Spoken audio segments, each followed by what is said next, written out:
ကော်ဖီဟာဘလောက်ပဲကောင်းကောင်းလော်ထားပါစေဖန်ခါတဲ့အရာသာနဲ့ပဲစိမ့်နဲ့တွေကကော်ဖီကောင်းရဲ့အရာသာကိုဖျက်ဆီးပစ်လိုက်ပါပဲဒီသဘောတရားဟာအဖွဲ့အစည်းတွေ organization ရဲ့တည်ဆောက်ပုံတွေတော်လေးတူပါတယ်ကော်ဖီဒီစိမ့်ဟာအချင်းဖောက်တဲ့အဆင့် fermentation မှာကြားတတ်နေပါတဲ့အတွက်အကောင်းဆုံးလက်လက်ကိုပေးနိုင်ပါအဖွဲ့အစည်းတစ်ခုမှလည်းအရေးချင်းမစစ်စစ်ပဲ level မခွဲကြပဲလူတန်းကိုတန်းနဲ့ထားပြီးတော့အခြေခံ mindset နဲ့ skill set မပြည့်သေးတဲ့ entrepreneur တွေကိုမြင်မာတဲ့ coaching တွေပေးလိုက်တာဟာ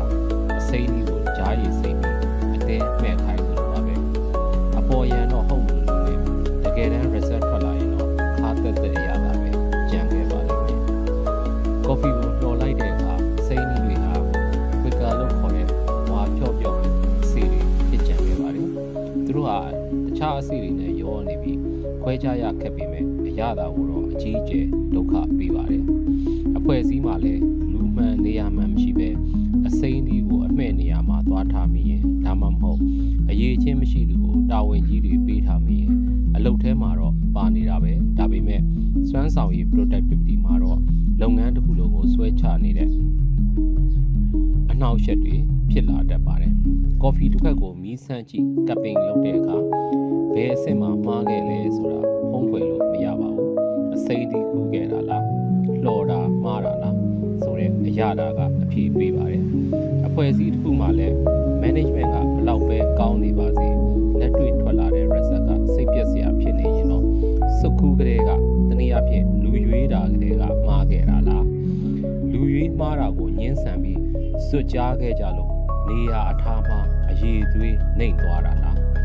မားလက်စကိုနှမျောတတစွာဖျော်ဆက်လိုက်ပြီးမှကော်ဖီကွက်ထဲအရောက်မှာတန်ဖိုးမဲ့တာသိသွားတာလားဆိုတာကိုပြန်သုံးသပ်ဖို့လိုနေပါပြီ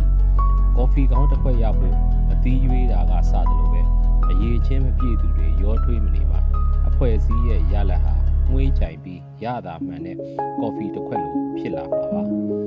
ခိုးစွတ်ပြီးတော့ကော်ဖီအစိမ်းလေးဟာဘလောက်ပဲကြာကြာအဆင့်တွေဘလို့ဖြတ်တန်းပါစေနေရဲရင့်မဲ့နေတော့ကော်ဖီသီးမဲ့လို့တန်ဖိုးရှိတဲ့ကော်ဖီရတာကိုပေးစမ်းနိုင်စမ်းရှိလာမယ်မဟုတ်ကြောင်းကိုတော့သတိပြုရပါမယ်အလားတူစွာကော်ဖီကောင်းတစ်ခွက်ရဲ့တန်ဖိုးနဲ့အရသာအစစ်ကိုမသိသူတွေ